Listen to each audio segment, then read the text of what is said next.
전달자들 제12편 1949년 6월 6일 그날에 일어난 일.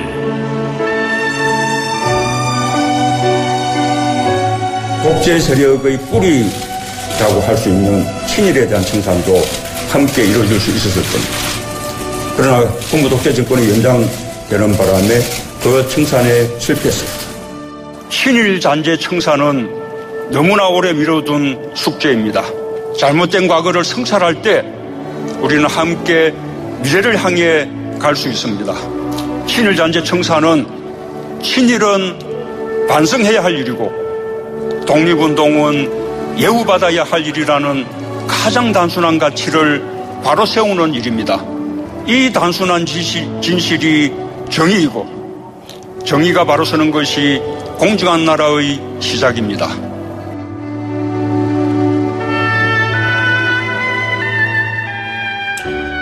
예, 대통령 이야기 잘 들었습니다. 친일은 반성해야 할 일이고 독립운동은 예우받아야 할 일이다. 너무나 당연한 이야기인 것이죠. 3.1운동과 임시정부 수립 100주년을 맞아서 민족문제연구소와 이동영의 뉴스정렬선거와 함께 준비한 특집 코너 100년의 기억 전달자들 12번째 시간입니다. 1949년 6월 6일 70년 전 그날을 우리 역사는 치욕의 날로 기억하고 있습니다. 왜일까요? 오늘 전달자들은 반민특위와 미완의 가지로 남은 친일파 청산에 관한 이야기입니다. 도움 말씀 주시기 위해서 민족문제연구소 방학진 기획실장 나왔습니다. 어서 오십시오. 예, 안녕하십니까. 예, 시작하면서 친일 청산 문제와 관련해서 문재인 대통령 발언을 들어봤는데 결국 우리가 친일 청산에 실패한 것은 반민특위가 좌절됐기 때문이다. 이렇게 볼 수 있겠죠. 그렇습니다. 네. 그러니까 반민특위 활동은 대한민국 역사에서 처음이자 마지막 유일하게 남았던 친일 청산의 기교였는데 그게 친일파들의 농간으로 날아가 버렸다. 네. 이게 이제 안타까운 것인데 제가 1949년 6월 6일이 추억의 날이다 이렇게 말씀드렸는데 방 실장님도 같은 의견이십니까? 뭐 그렇습니다. 한국 근현대사에서 첫 단추가 잘못 꿰어진 날이기 때문에 또한 그 날에 잘못 꿰어진 단추 때문에 한국 사회에서 몰상식이 상식이 되고 불의가 정의가 돼버리는 그런 날이 되겠죠. 예. 이런 일이 벌어짐으로써 우리 자라는 아이들에게 정의가 이런 거다라고 가르치기 어렵게 돼버렸잖아요. 그렇습니다. 정의라고 이제 하는 말을 하기 어렵고 대세를 따라라. 예, 그렇죠. 모난돌이 정맞는다. 이기는 놈이 승리다. 예. 정의다라고 하는 그런 잘못된 가치관이 팽배해져 버렸습니다. 왜냐하면 그 결과 이제 친일을 하면 그 후손들까지 잘 먹고 잘 살게 되고 독립운동을 하면 3대에 걸쳐서 빌어먹게 될 수밖에 없는 그 현실이 있었기 때문에 아이들한테 제대로 된 정의를 못 가르친다 이 말씀이잖아요. 그렇습니다. 네. 자, 해방 후 당시로 돌아가면요. 해방하고 나서 물론 미군정이 들어왔습니다마는 우리 백성들, 우리 민중들, 우리 국민들의 요구는 한결 같았습니다. 제일 처음부터 친일파부터 처단해라. 그렇습니다. 예. 네. 왜냐면은 우리가 상식적으로 볼 때 어젯밤에 우리 집에 도둑이 들었다고 한다면은 그 도둑이 무엇을 훔쳐갔는지 그 리스트부터 정리하는 게 기본이죠. 35년 동안 강도 일본에게 지배를 당했으면은 그동안에 누가 도둑질을 해갖고 거기에 도둑질한 공범이 누군지 밝혀내는 건 너무나 당연한 것이죠. 예. 네. 그러니까 우리가 45년 해방을 하고 48년에 정부가 수립됐는데 그 사이 3년이 미 군정 시대였지 않습니까? 네네. 미군이 대한민국의 독립운동의 역사를 잘 몰랐기 때문에 또 자신들의 행정적 편의를 위해서 과거 친일했던 사람들을 그대로 기용했단 말이죠. 네. 그러고 나서 우리가 48년에 대한민국 정부를 수립하고 나서 이제는 과거 친일파들 단죄해야 된다. 그렇게 해서 생긴 법이 반민법이죠. 반민법이죠. 네. 그래서 이 반민법이라고 하는 법이 48년 8월 15일 대한민국 정부 수립 이후에 법률 3호로 만들어지거든요. 쉽게 말하면 세 번째로 먼저 만들어진 법인데 앞에 두 가지 법은 정부조직법, 대통령 사면법이기 때문에 대단히 실무적인 법이고 법률 3호인 반민법이 그 당시 민중들의 요구가 담겨진 법이라고 할 수 있는데 그럼에도 불구하고 미군정에서는 이런 그 당시 우리 민중들의 요구를 받아들이지 않고 오히려 친일파들을 등용하는데 그 등용의 논리가 아주 간단합니다. 그 당시 경찰 책임자인 미군정 경찰 책임자 윌리엄 마그린이 뭐라고 얘기하냐면 일제시대에 일제에게 충성한 사람은 미군정이 들어서서 미군정에게 충성한 사람이 있기 때문에 이렇게 검증된 친일파들을 자기들이 쓰지 않을 수가 없다. 쉽게 말하면 친일파들의 노예 근성을 정확히 파악한 거죠. 노예가 주인을 가리지 않지 않습니까? 일제에게 노예를 했던 사람들은 다시 미국에게도 노예가 될 것이다. 라고 하는 그런 논리죠. 그래서 48년에 정부가 수립되고 반민특위법을 만들어서 반민특위가 출범되는데 일단 네. 위원장은 이제 우리 독립운동가 출신이죠. 네. 김상덕 선생. 맞습니다. 우여곡절 끝에 이승만과 그 당시 친일 세력들은 반민특위 법이 만들어지는 것부터 해서 계속 반대를 했었고 그렇지만 워낙에 재헌의회에 들어가 있던 소장파들이 그나마 신념이 좀 있었습니다. 그래서 이승만과 친일 세력의 반대에도 불구하고 법률 3호에 의해서 반민법 통과 그다음에 그 법률에 기초한 반민특위를 만들었고 그 위원장은 이제 우리 독립운동에 평생을 바치신 김상덕 위원장님이 되시는 거죠. 예. 네. 그래서 반민특위가 조사하고 또 친일파들을 체포하는 역할. 그다음에 특별검찰부도 생기고 특별재판부도 생기지 않습니까? 그렇습니다. 일종의 원스톱 서비스라고 할 수 있습니다. 그 조사를 하고 그다음에 기소도 하고 특별재판부에서 재판도 하는.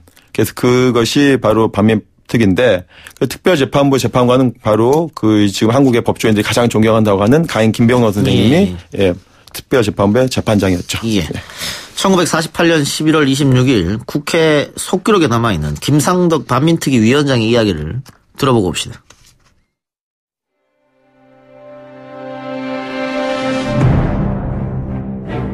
지금 여러분이 아시는 바와 마찬가지로 우리 현실에는 본 법에 해당한 자가 경찰 관리 가운데 많습니다. 그런데 그 임무를 하는 조사원들이 사법경찰관들을 지휘 조사하는 권리가 없다면 사법경찰관 내부에 해당한 자는 도저히 조사하기가 어려울 것입니다. 그런 관계로 해서 능동적으로 하기 위해서 우리가 법적으로 이러한 권리를 갖지 않고는 안 되겠다는 점입니다.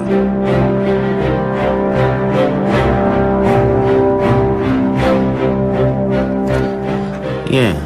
지금 요즘 들어서 과거사위원회 검찰을 산하에서 법무부 산하에서 만들어서 여러 가지 조사를 했습니다만 다들 아쉬움을 표현하는 게 수사권도 없고 그렇기 때문에 힘들었던 거거든요. 그렇습니다. 조사만 하고 압수수색도 못 하고. 예. 예. 김상덕 위원장도 그걸 걱정하지 않았나 싶어요. 그렇습니다. 당시에 이승만과 그 친일 권력을 떠받치고 있던 물적 토대는 일제시대 친일 경찰들이거든요. 그다음에 서울 시내, 그 당시 서울 시내 10개 경찰서 서장 중에 9명이 친일 경찰 출신이고 나머지 1명은 군수 출신입니다. 쉽게 말하면 그 당시 10개 서울 시내 경찰서장 모두가 일제 친일 관료 출신이라는 얘기죠. 그런 상태에서 특별경찰, 특경대가 없이는 도저히 강제적으로 수사하기가 어렵기 때문에 특경대가 필요했던 거죠. 네, 만약에 특경대가 없었다면은 반민특위의 여러 가지 정보들도 다 셀 수 있었을 테고. 그렇습니다. 네. 자, 민족의 염원 속에 출범한 반민특위는 조사와 처리 대상자를 다음과 같이 규정했습니다. 일본 정부와 통보하여 한일 합방을 위해 적극적으로 통모한 자, 한국의 주권을 침해하는 조약 또는 문서에 조인한 자와 이를 모의한 자, 일제로부터 자기를 받은 자, 독립운동자나 그 가족을 살상한 자, 일정 행위로 독립운동을 방해한 자, 독립운동을 방해하는 일제기관의 중앙 간부를 지낸 자, 군경으로 악질 행위를 한 자. 이러한 자들을 처벌하겠다 이렇게 해서 출범했고 1호 검거자가 그 유명한 매판 자본가죠. 하신백화점의 박흥식. 네, 그렇습니다. 그래서 이 당시에 우리가 반민특위 분들이 그 친일파들을 잡아가고 또 친일 기준이랄까 이런 거 세운 거 보면 특별하게 우리만 특별한 기준을 만든 것이 아니라 그 당시에 나치 청산했던 프랑스라든지 유럽의 기준과 거의 일치합니다. 그러니까 일종의 상식이고 그 당시 시대 정신이었다라고 할 수 있는 것이고요. 그 중에서도 특별히 문화예술인들, 경제인들, 이런 사회적 영향을 많이 끼칠 수 있는 자들을 먼저 체포했던 것인데요. 이런 구성을 보면은 과거의 독립운동, 3.1운동에 의해서 설립된 임시정부가 칠가살이라고 하는 그런 것들도 이제 만들어냈고 41년도에 건국강령을 통해서 해방이 되면은 친일파들을 선거권, 피선거권을 박탈해가지고 정치 권력, 정치 세력에게 권력을 주지 않겠다. 라고 하는 그런 일맥상통한 독립운동의 어떤 맥이 있거든요. 친일평산에 대한 그 맥을 그대로 이었다라고 볼 수 있겠습니다. 예. 1호 검거자 박흥식 이후에 밀정 출신이죠. 이종영, 또 최린, 김현수, 최남선, 이강수 줄줄이 체포돼서 네. 수장으로 들어가는데 여기에서 최린을 제외하고 최린은 뭐 미안하다 잘못했다. 네, 그렇죠. 종로거리에 나를 매달아라. 그렇습니다. 뭐 광화문에서 자기 사지를 찢어서 그렇게 민족에게 사죄하겠다 그런 뭐 말을 했으니까. 그러니까 최린 한 사람만 제외하고는 반성이라는 것을 본 적이 없습니다. 특히 이종영 같은 경우에는 재판장에서 오히려 나한테 상을 줘야 하는데 그렇습니다. 왜 날 가뒀냐. 네. 이렇게 뻔뻔한 모습을 보였단 말이죠. 네, 자기는 독립운동가들을 고문 탄압한 적은 없고 오직 빨갱이들만 잡았을 그렇죠. 뿐이다. 이런 말을 했었죠. 예. 이 반미족 행위자들이 법정에 나와서까지도 반성하지 않고 뻔뻔한 모습을 보였던 것은 글쎄요. 무슨 뒷백이 있다, 믿을 만한 곳이 있다 이렇게 생각했을까요? 그렇습니다. 이제 아마 영화 2015년도 영화 암살의 마지막 장면을 떠올리시면 제일 좋을 것 같아요. 이정재가 반민특위 법정에서 나는 밀정이 아니고 오히려 독립운동가 애국자다라고 했지 않습니까? 예. 그 근거는 바로 이정재의 밀정 행위를 목격하고 증언할 수 있는 꼽추라고 나오는데 꼽추. 그다음에 암살되지 않습니까? 예. 어떻게 보면 이정재 하수인에 의해서 바로 그런 든든한 백이 있었는데 바로 든든한 백이 누구냐면 바로 초대 대통령 이승만이죠. 네. 예, 방금 제가 말씀드린 것처럼 체포된 친일파들의 변명은 다양했고 반성과 사과는 없었습니다. 당시 반민특위에서 조사관으로 활동한 정철용 선생의 이야기를 들어봅시다.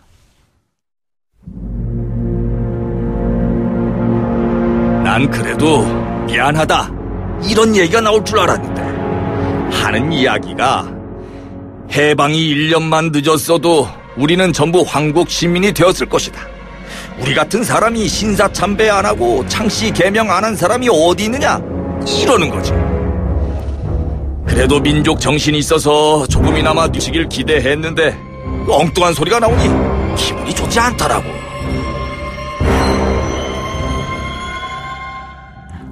이렇게 뻔뻔하게 이야기한 거 이해가 있으면 조금 더 들어주실래요? 이게 정철용 조사관님 제가 생전에 배웠던 분인데요. 예. 이분이 이제 충청도 분인데 이제 청운의 꿈을 안고 조사관이 되셔서 이게 누구 이야기냐면 바로 춘원 이광수의 이야기입니다. 제가 평소에 춘원 이광수를 대단히 존경했는데 해방이 되고 춘원 이광수가 반민특위에 잡혀와서 뭐 이런 식의 이제 변명을 하니까 대단히 실망을 했다. 이런 이야기를 정철용 선생님께서 하시거든요. 예. 이 외에도 대부분이 순순히 체포에 응하지 않고 도망다닌다든지 또 잡혀서도 이제 이거는 정말 모함이다. 왜냐면 그 당시에 이제 반민특위에서 공식적으로 이 민중들에게 투서도 받았거든요. 예. 그래서 투서를 받은 분들은 대부분 이것은 자기를 모함하는 것이다. 이렇게 해서 변명을 일관했다는 이야기를 제가 많이 들었습니다. 예. 자, 반민특위에서 유일하게 사형 선고와 무기징역을 받은 인물이 일본 경찰 간부 출신인 김덕기와 김태석이죠. 네. 대통령 연설 때문에 요즘에 좀 시끄럽던데. 네. 이 김태석이라는 사람이 의열단 약산 김원봉의 의열단이 조국에서 독립운동을 할 때 같은 조선인으로서 고발해서 그렇습니다. 거사를 실패하게 만든 대표적 네. 인물이 바로 김태석 아닙니까? 그렇습니다. 이제 고등경찰들의 대부분이 조선인들인데 그것은 일제의 어떤 정책입니다. 왜냐하면 가장 조선인들의 습성이라든지 이런 것도 잘 알기 때문에 조선인 특고를 통해 가지고 독립운동과 탄압에 앞장섰던 사람들인데 대표적인 게 이제 노덕술, 김덕기, 김태석 이런 사람들인데 김태석이 실제로 이제 사형 선고를 받긴 했지만 그럼 사형이 됐는가? 안 됐죠. 왜냐면은 이 법에 의해서 원래는 이 반민특위가 50년 6월까지 활동을 하게 되어 있었는데 49년 9월에 이 개정 법안이 발의되면서 심지어 와해가 돼버린 거거든요. 그러니까 제대로 활동을 못했기 때문에 반민특위에서 기록상으로는 사형 선고를 받았지만은 또 이 반민특위위원회가 와해되고 그다음에 6.25 전쟁이 터지는 바람에 반민특위에 의해서 집행유예라든지 체형을 받은 모든 사람들은 무죄로 돼버리는 거죠. 그래서 50년 한국전쟁 51년도가 되면 법적으로 모두가 무죄가 돼버립니다. 결정이. 예. 그래서 반민특위에 의해서 처벌된 사람은 법적으로 제로라고 보는 게 맞겠습니다. 예. 네. 그러니까 노덕술, 김태석 이런 사람들이 독립운동을 하던 의열단이나 또 김원봉 이런 사람들을 일본 경찰 끈앞풀 노릇을 하면서 고발을 하기도 하고 잡아다가 고문하기도 하고 나중에 해방 후에 또 노덕술은 약산 선생한테 뺨을 때리기도 했다 그런 말도 있지 않습니까? 그래서 아주 유명한 일화가 있는 거죠. 노덕술은 이제 울산 출신이거든요. 울산 출신인데 그 경남 지역에서 주로 활동을 합니다. 통영경찰서, 거제, 의령, 김제 경찰서에서 활동하면서 대부분 누구냐면 학생 독립운동가들을 잡아다가 고문하는 아주 실력을 발휘해서 경기경찰청, 지금으로 보면 서울경찰청으로 이제 스카우트가 되는 겁니다. 지방에서 맹활약을 한 덕분으로. 그래서 이제 경기경찰청에서 오랫동안 그런 정보 업무를 담당하고 해방을 맞이했고, 바로 그 말씀하신 김원봉 선생을 직접 고문해서 김원봉 선생님 얼마나 정말 속이 상했겠습니까? 해방된 조국에서 친일파에게 자기가 다시 고문당할 줄이야. 아마 그것이 김원봉의 월북에도 상당히 큰 영향을 미쳤다고 학자들은 보고 있죠. 예. 그러니까 독립운동 30년 하면서 이런 수모를 단 한 번도 받은 적이 없다. 왜냐하면 한 번도 체포된 적이 없기 때문에 일경에게. 그런데 해방된 조국에 와서 친일 경찰 노릇했던 사람한테 잡혀서 고문당하고 그런 생명 위협도 느끼고 그렇기 때문에 그게 월북의 가장 큰 원인이었다. 이렇게 나오는 거겠죠. 그렇습니다. 김원봉 선생님은 북한을 좋아해서 김일성 정권을 추정해서 월북했다기보다 정말 대한민국에서 내가 살 수 있는 여지가 없구나라고 해서 아마 절망 속에서 아마 월북하지 않았을까 생각되고 실제로 북한에서 김원봉 선생은 숙청이 되거든요. 결국 그렇죠. 예. 그래서 지금 요즘 말하듯이 친북이다, 뼛속까지 공산주의자라 말하는 것은 대단히 어불성설인 것 같습니다. 예. 자, 아까 쭉 얘기했습니다만은 이 친일파들 또 잡혀온 친일파들의 뒷배가 이승만 대통령이었다. 이건 다 역사적으로 알린 사실인데 그 김상덕 위원장을 이승만 대통령이 찾아가서 회유한 적도 있다고 하니 회유는 조사 적당히 해라. 이런 거죠. 더 이상 잡아가지 마라 이런 거죠. 그렇습니다. 제가 우리 김상덕 선생님의 친아드님이신 김정일 선생님에게 제가 작년에 직접 들은 이야기인데 그 당시에 김상덕 반민특위 위원장님 그 관사가 그 충정로역 대한극장 주변에 있었답니다. 그래서 거기서 직접 그 당시가 아들 김정 선생님이 15살 때인데 그 김상덕 위원장님이 아들 김정일 선생에게 방에 들어가 있어라. 절대 별도의 지시가 있을 때까지 거실로 나오지 마라라고 했는데 바로 그 손님이 누구였냐면 바로 이승만 대통령이었던 거죠. 비공식 일정 속에서 밤에 이제 찾아와서 결과적으로 이제 어떤 말씀을 하시느냐라고 이제 김상덕 선생님한테 여쭤보니까 원하는 거 다 해주겠다. 김상덕 선생님 원하면은 대신에 살살 해라. 살살 해라라고 하는 것은 이제 친일파 청산, 친일파들 잡아들이고 조사하는 작업을 좀 살살 해라라고 하는 그런 유화적인 정책을 폈었는데 그걸 이제 김상덕 선생님이 이제 거부하신 거죠. 예. 우리가 아까 전에 얘기했듯이 노덕술은 대표적인 친일 경찰인데 노덕술이 반민특위에 체포될 때 우리 경찰이 대한민국 경찰이 소위 말하는 보디가드 역할을 해서 그것도 충격적인데 지금 주한 미 대사관의 반민특위 보고서를 보면 이승만 대통령이 수감적인 노덕술을 차 2대를 줄 테니까 풀어줘라 이런 요구까지 했기 때문에 이게 어떻게 됐는지 이해가 되지 않습니다. 이것뿐만이 아니고 이승만은 몇 차례 대국민 담화를 통해서 반민특위에 대한 불편한 감정을 드러냈는데요. 그것도 듣고 오죠. 1948년 9월 3일 친일파 처단에 대하여 지금 국회의 친일파 처리 문제로 많은 사람들이 선동되고 있는데 이런 문제로 민심을 이산시킬 때가 아니다. 이렇게 하는 것으로는 문제 처리가 안 되고 나라의 손해가 될 뿐이다. 1948년 10월 1일 기자회견. 정권 이양 시기이므로 현직에 있는 사람을 처단하는 것은 혼란을 일으킬 수 있다. 특위법으로 검경찰관들이 동요한다는데 정돈이 되거든 친일파를 처단하자. 1949년 2월 2일 친일파 문제에 대한 담화. 반민특위의 활동이 상권 분립에 위반되기 때문에 조사위원들은 조사에 그쳐야 하고 조사도 조속한 시일 내에 완료해야 한다.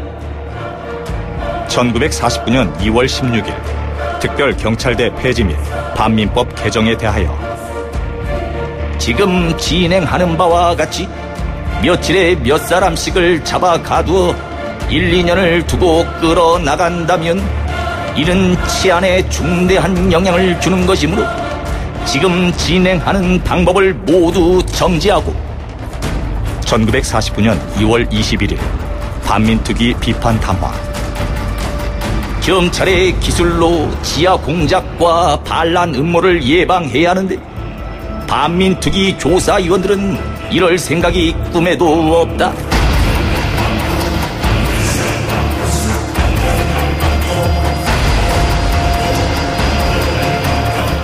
예, 대통령이 반민특위에 대해서 안 좋은 감정을 노골적으로 공식적으로 계속 드러냈고 결국은 대통령이 우리 뒤에 있다 이런 믿음을 가지고 친일파들이 반발합니다. 백민태의 자수로 무산된 백색 테러 있었고요. 국회 불합치 사건 만들어냈고 결국은 6월 6일 반민특위를 습격합니다. 그리고 마지막으로 백범 암살, 소위 말하는 6월 총공세, 그렇게 해서 반민특위가 완벽하게 무산이 되는데 반민특위가 6월 6일 날 습격받았는데 그 이튿날이죠. 이승만이 외신과의 기자회견에서 본인이 습격을 지시했다라고 했기 때문에 이것은 뭐 역사적으로도 완벽한 사실이고요. 자, 결국은 이런 끊임없는 반민특위 무력화 시도를 넘어서지 못해서 친일파 저자는 실패로 끝났고 이후에 반민특위를 만들었던 사람들, 만들려고 했던 젊은 국회의원들은 오히려 빨갱이로 몰려버렸습니다. 네, 그렇습니다. 그 백민태라고 나오는데요. 쉽게 말하면 청부 암살업자 아니겠습니까? 그 백민태를 경찰이 매수를 해가지고 그 명단을 주죠. 살해해야 될 15명의 명단을 주는데 그중에서 보니까 신익희도 들어있고요. 상당히 우리가 많은 그 국민들의 지지를 받는 정치인들, 그다음에 친일파 청산을 위해서 반민특위법을 지지했던 많은 분들 15명의 리스트를 줬는데 백민태가 너무나 큰 명단들이 많기 때문에 아무리 자기가 돈을 받고 청부 살인업자라도 도저히 이렇게 못하겠다. 자수를 해버리는데 결과적으로 법에서는 어떻게 됐느냐. 그 살인이 이루어지지 않았다. 라고 해서 무죄가 됩니다, 백민태가. 그게 사주한 사람도 무죄가 당연히 되는 것이고요. 그 다음에 바로 이제 국회 이제 불합치 사건은 이제 6월 6일 이듬해 6월 중순에 이루어지는데 바로 그 반민특위법을 만들었던 소장파, 김학수를 비롯한 김웅진 이런 소장파, 노일환 이런 의원들을 쉽게 말하면 김일성의 뿌락지가 우리나라의 국회에 들어와 있기 때문에 이 사람들이 반민법을 만든 것이다 라고 해서 13명을 또 역시 잡아가게 되는 거죠. 국회 내에도 간첩이 있다 이 말이었죠. 그렇습니다. 그다음에 마지막으로 활용 점정이 되겠죠. 이승만의 입장에서는 6월 26일 날 백범 김구를 암살함으로써 더 이상 6월 26일 이후에는 이 땅에서 친일파 청산을 이야기할 수 있는 정치 세력이 사라진 날이다. 저는 그렇게 봅니다. 예. 그 이후에 또 군사 독재가 이어졌기 때문에. 네. 알겠습니다. 반민특위 이야기는 사실은 저희가 뭐 20분 뭐 이렇게 해서 끝낼 이야기는 아닙니다만은 오늘 시간이 없어서 여기까지만 하겠습니다. 100년의 기억 전달자들 12편. 오늘은 반민특위와 미완을 가지고 남은 친일파 청산에 대한 이야기 해봤습니다. 도움 말씀 주신 분 민족문제연구소 방학진 기획실장이었습니다. 고맙습니다. 고맙습니다.